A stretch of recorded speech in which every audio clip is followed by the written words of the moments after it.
प्रीति करो रघुनायक सो अरुराही बनो गुरु ज्ञान गली के। दीन दयालु को नाम रटो बस दास रहो बजरंग बली के। रंक राजेश न को अपने सब मीत सदा तकदीर भली के। रे मन छाड़ो नहीं कबहूँ पद पंकज श्री मिथिलेश लली के। भक्त वत्सल भगवान की जय। अगुण अरूप अलख अज जोई हो रामा रामा अगुण अरूप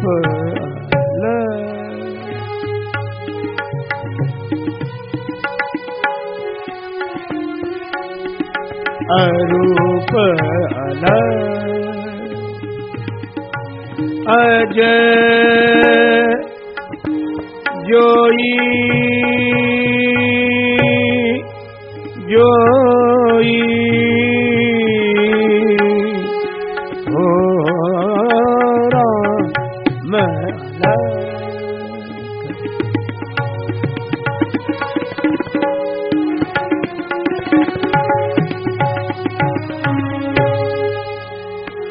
भगत प्रेम बस सगुन सो होई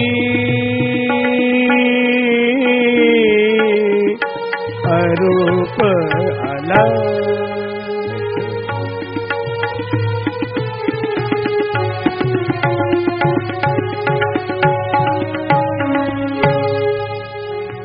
अलग आज जोई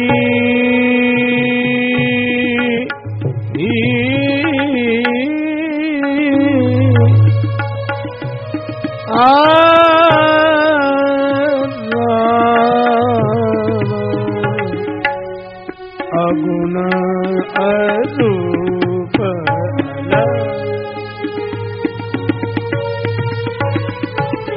अगुण अरूप अलग अलग अलग। श्री रामचरितमानस की जिस मनोहारी पंक्ति का अभी हम लोगों ने श्रवण किया, उस पंक्ति का आशय बताते हुए श्री संत शेखर कलिपावनावतार गोस्वामी श्री तुलसीदास जी महाराज अपना आशय प्रकट करते हैं। जो परमात्मा अगुण है अर्थात गुणातीत है, निर्गुण निराकार है, अगुण और अरूप जिसका कोई रूप नहीं है।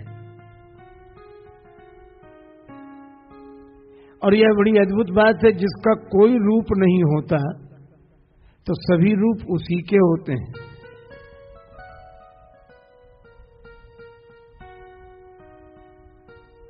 महाराज मनु माता शतरूपा तपश्चर्या करते हैं भगवत दर्शन के लिए। भगवान ने कहा वरदान मांगो। महाराज मनु बोले वरदान नहीं मांगना, हम तो आए थे कि आपका दर्शन हो। भगवान ने कहा कि महाराज मनु में दर्शन दे नहीं सकता, विवश हूं। किसने विवश बनाया? तुम्ही ने। तुम ही कहते हो अगुण अखंड अनंत अनादि। तो मैं निराकार हूं, मेरा कोई रूप नहीं, तुम्हें दर्शन कैसे दे दूं? क्या निराकार का भी दर्शन होता है? फिर भक्तों को जो दर्शन दिया वह भगवान ने कहा कि मैं अरूप हूं, मेरा कोई रूप नहीं है, पर भक्त रूप बनाते हैं, प्रकट में हो जाता हूं। रूप की भावना भक्त करते हैं और प्रकट में हो जाता हूं।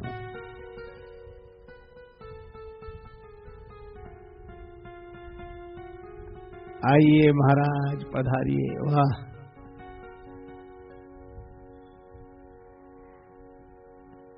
हमारे परमादरणीय मध्य प्रदेश सरकार में मंत्री श्री बाबूलाल जी गौर का आगमन हुआ है। मैं उनका बहुत अभिनंदन वंदन करता हूं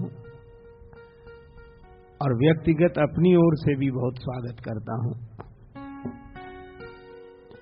तो भगवान कहते हैं कि रूप मेरा नहीं, रूप बनाता है भक्त,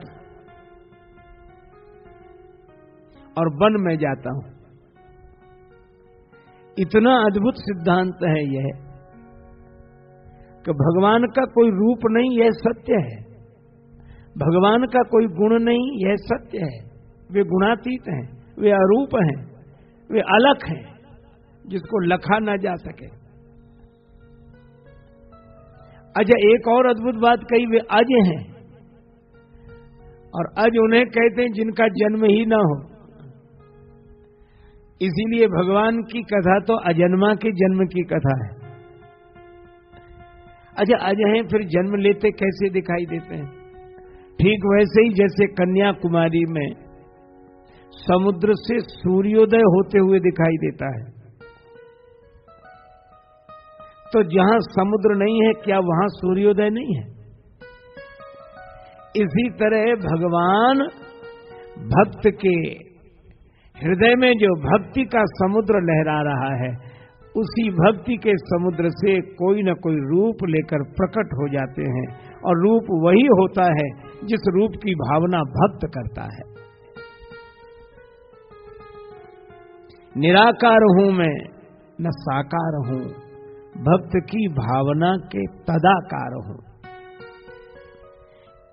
श्री तुलसीदास जी कहते हैं कि हम मानते हैं कि वह गुण है, हम मानते हैं कि वह रूप है, वह अलग है, वह अज है, किंतु जो इतना ही मानते हैं अथवा इस रूप में परमात्मा को जानते हैं,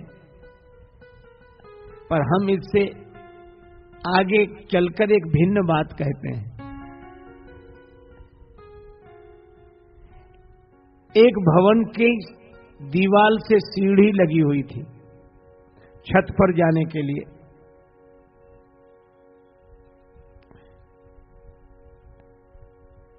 ऊपर भगवान खड़े थे छत पर। भगवान कहते थे इस सीढ़ी से ऊपर आ जाओ, हम तो मिलकर एक हो जाएं। और वह सीढ़ी थी साधना की। उसके दो पाए थे, नाम और रूप। भगवान कहते थे तुम नाम रूप से ऊपर उठो तो हमें प्राप्त कर लोगे। जो समर्थ थे वे जाने लगे, पर असमर्थ तो अटके रह गए। उन भक्तों ने कहा कि प्रभु, क्या इस सीढ़ी का उपयोग छत पर जाने के लिए ही होता है?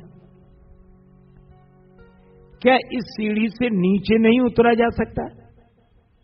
भगवान ने कहा कि नहीं, यह तो अवतरणिका है, यह ऊपर भी उठाती है व्यक्ति को और नीचे भी उतारती है। तो भक्तों ने कहा कि प्रभु, अगर हम नाम रूप से ऊपर उठकर आप तक नहीं पहुंच पा रहे हैं, तो क्या आप नाम रूप स्वीकार करके नीचे आकर हमसे नहीं मिल सकते? भगवान ने कहा मैं आ जाऊंगा। और भगवान आए। भक्त ने जो नाम चाहा वह नाम लेकर, भक्त ने जो रूप चाहा वह रूप लेकर भगवान प्रकट हो गए। और यही भगवान का अवतारवाद है, यही प्राकट्य है। उन्होंने भक्त को हृदय से लगा दिया। और इसी अर्थ में जो अगुण अरूप अलख अज है वही जय मीरा के गिरधर नागर,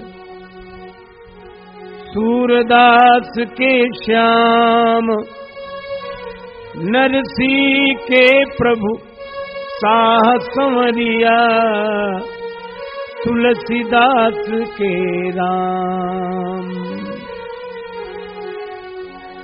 गिरधर नागर कहती मीरा सूर को श्यामल भाया, सूर को श्यामल भाया। गिरधर नागर कहती मीरा सूर को श्यामल भाया, सूर को श्यामल भाया। तुकाराम अरु नाम देव ने विठल विठल गाया, तुकाराम और नाम देव ने विठल विठल गाया। श्री राधे गोविंदा मन भजले हरि का प्यारा नाम है, श्री राधे गोविंदा मन भजले हरि का प्यारा नाम है। गोविंदा हरि का प्यारा नाम है, गोपाला हरि का प्यारा नाम है। गोविंदा हरि का प्यारा नाम है, गोपाला हरि का प्यारा नाम है। श्री राधे गोविंदा मन भजले हरि का प्यारा नाम है, श्री राधे गोविंदा मन भजले हरि का प्यारा नाम है। इस सिद्धांत का व्यवहारिक प्रयोग इस युग में भगवान श्री राम कृष्ण देव ने किया।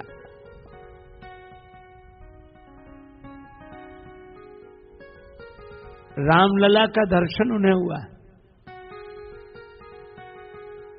श्री सीता माता का दर्शन उन्हें हुआ,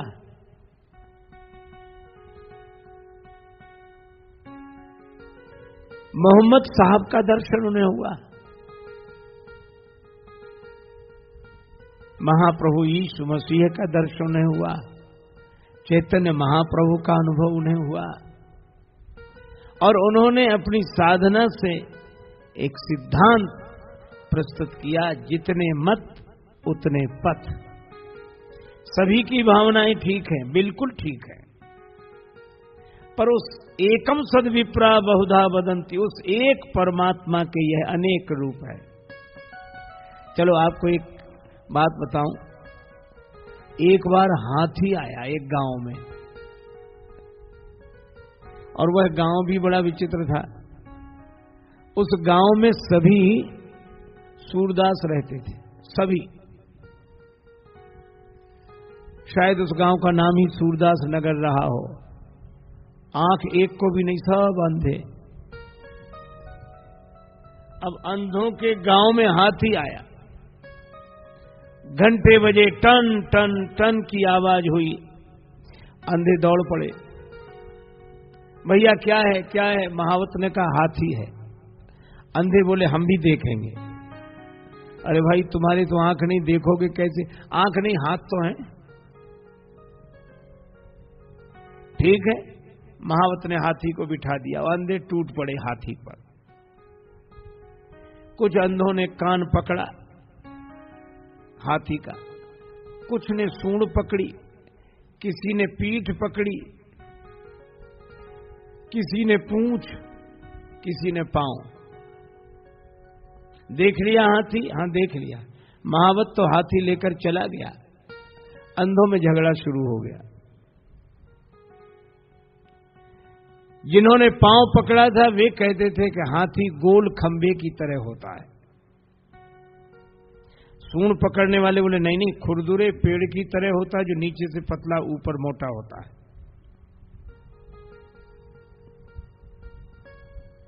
कान पकड़ने वाले कहते थे सूप की तरह होता है, और पीठ पकड़ने वाले कहते गोल चबूतरे की तरह, और पूंछ पकड़ने वाले कहते पतली लाठी की तरह जिसके आगे बाल होते हैं। अब हमें आप यह बता दो कि इनमें से कौन आदमी असत्य बोल रहा है और कौन सत्य बोल रहा है?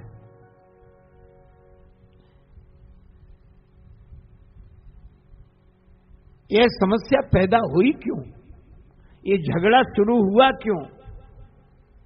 अब तो पांव वालों ने सूंड वालों से बोलना बंद कर दिया, सूंड वालों ने पीठ वालों से बोलना बंद कर दिया, पूंछ वालों ने कान वालों से बोलना बंद कर दिया।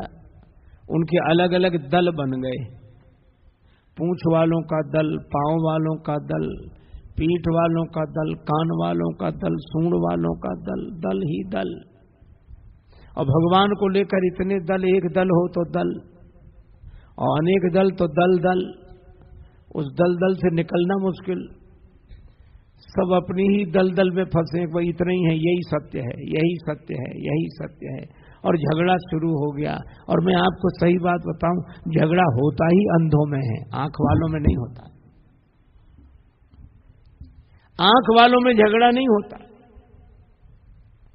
अब कुछ अंधे जो बाहर गए हुए थे, उस समय नहीं थे वहां मौजूद, वो लौट कर आए। उन्होंने पूछा कि क्या बात है, अभी तो हम लोग बड़े प्रेम से रहते थे, बोलना बंद हो गया, क्या हुआ? उन्होंने बताया कि हाथी आया था।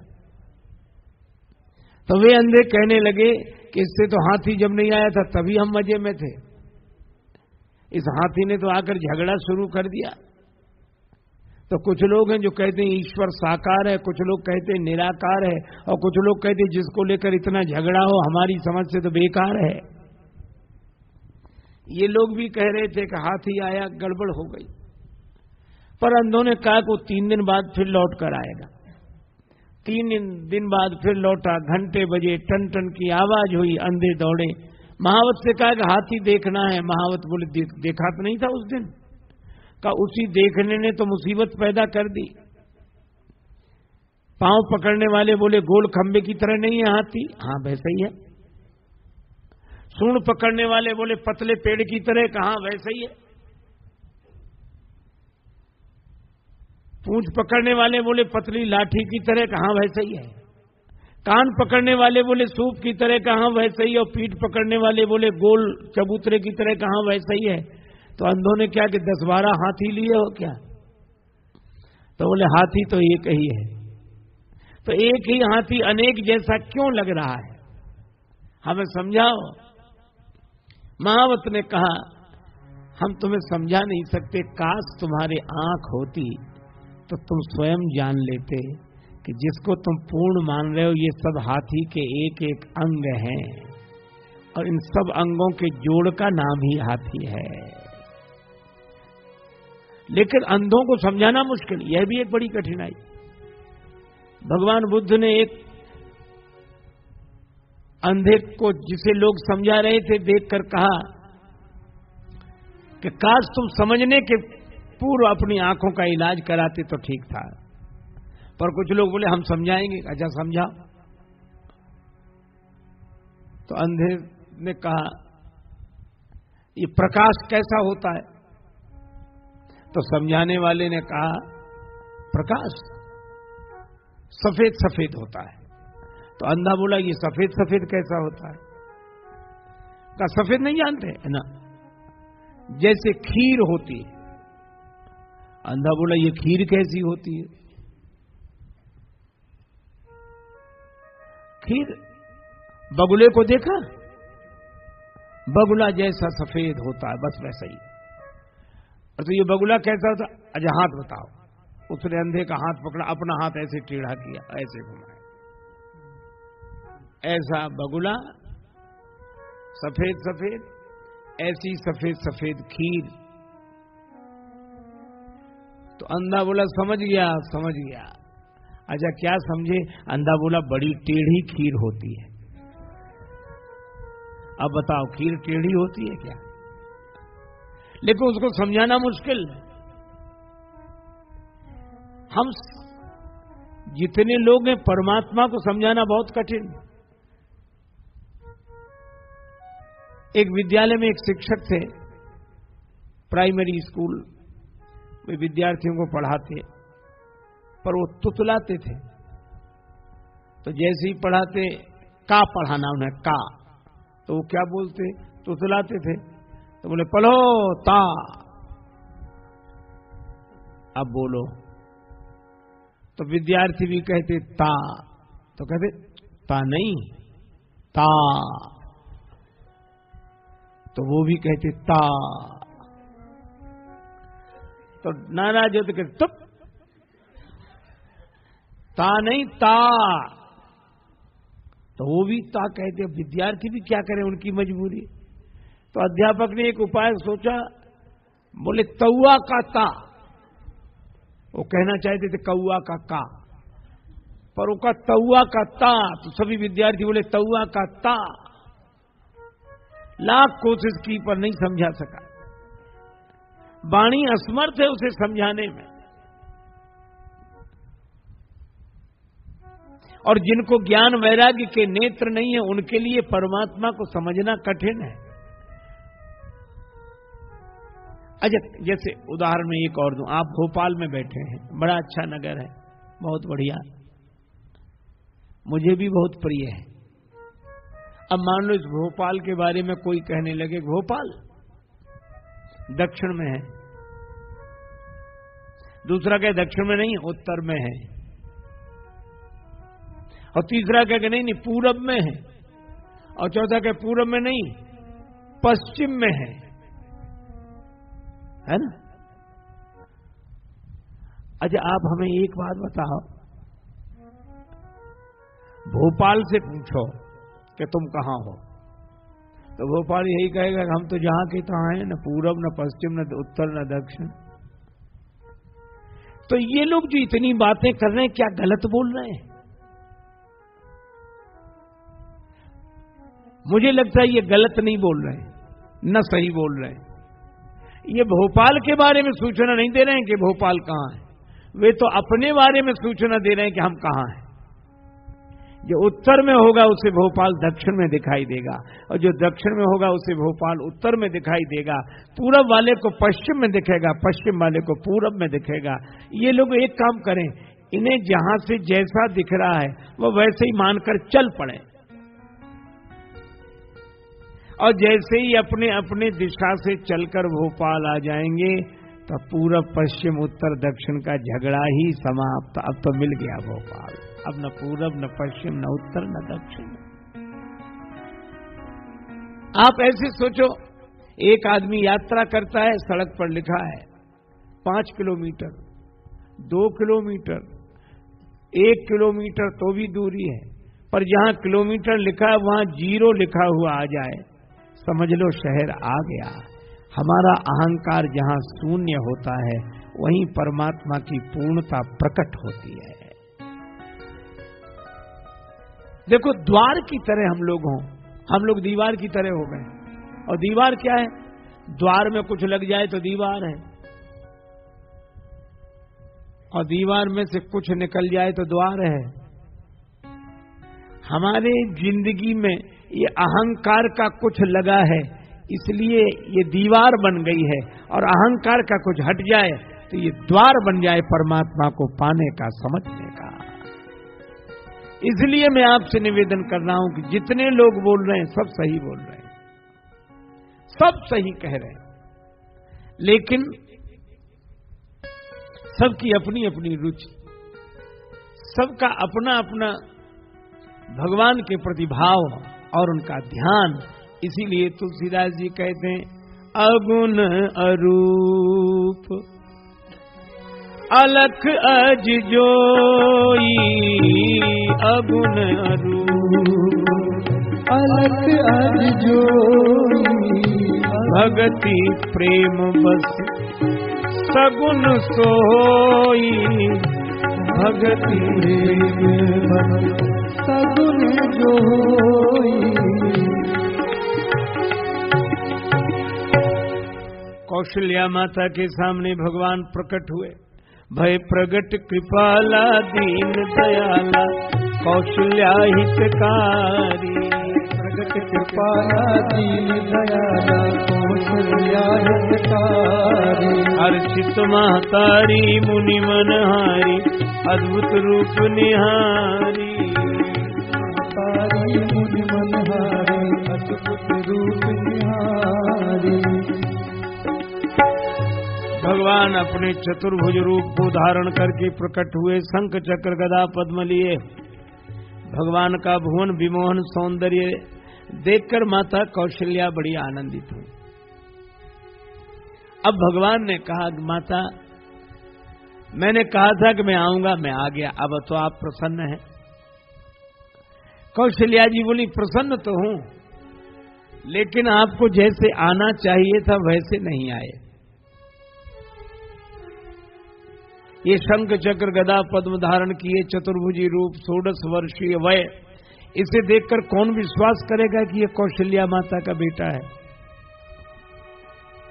अगर बेटा बनकर आए हो तो फिर बेटे के रूप में आओ, छोटे बन जाओ। अब भगवान से बड़ा कौन? लेकिन भगवान छोटे बन गए। क्यों? भगति प्रेम बस सगुन सोई। अब भगवान बालक बने तो शांतम शाश्वतम अप्रमेयम अनघम निर्वाण शांति प्रदम। भगवान तो परम शांत रहने वाले। कौशल्या जी ने कहा, एक बात है प्रभु। क्या? आप छोटे तो बने हो। भगवान ने कहा, आप तो प्रसन्न हो जाओ मैया। कौशल्या जी बोली, अभी नहीं, जन्म लेते ही बालक को रोना चाहिए। जन्म लेते ही बालक रोता है और आप तो रो ही नहीं रहे। भगवान ने कहा कि मैं रोऊं? हाँ। भगवान ने कहा, हम पे कौन सी मुसीबत आई है जो रोवे?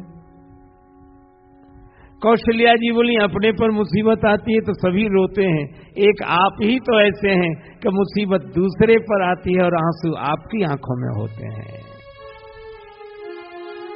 रोने वालों से कहो उनका भी रोना रो लें, जिनको की मजबूरी है हालात ने रोने न दिया। आप रोइए, भगवान लगे रोने।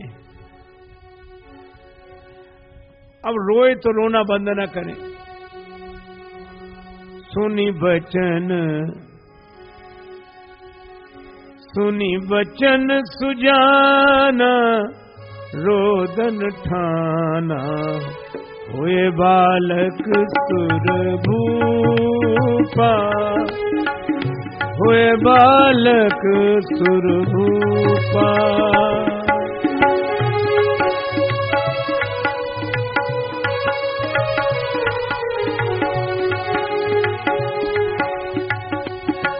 सुनी बचन सुजाना, बचन सुजाना, सुनी बचन सुजाना, रोदन ठाना, हुए बालक सुर भूपा, हुए बालक सुर भूपा।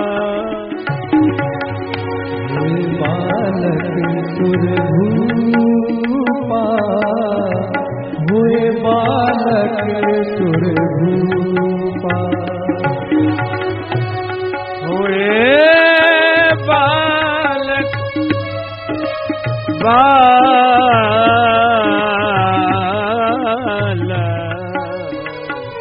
हुए बालक सुर भूपा, हुए बालक सुर भूपा, हुए बालक सुर भूपा।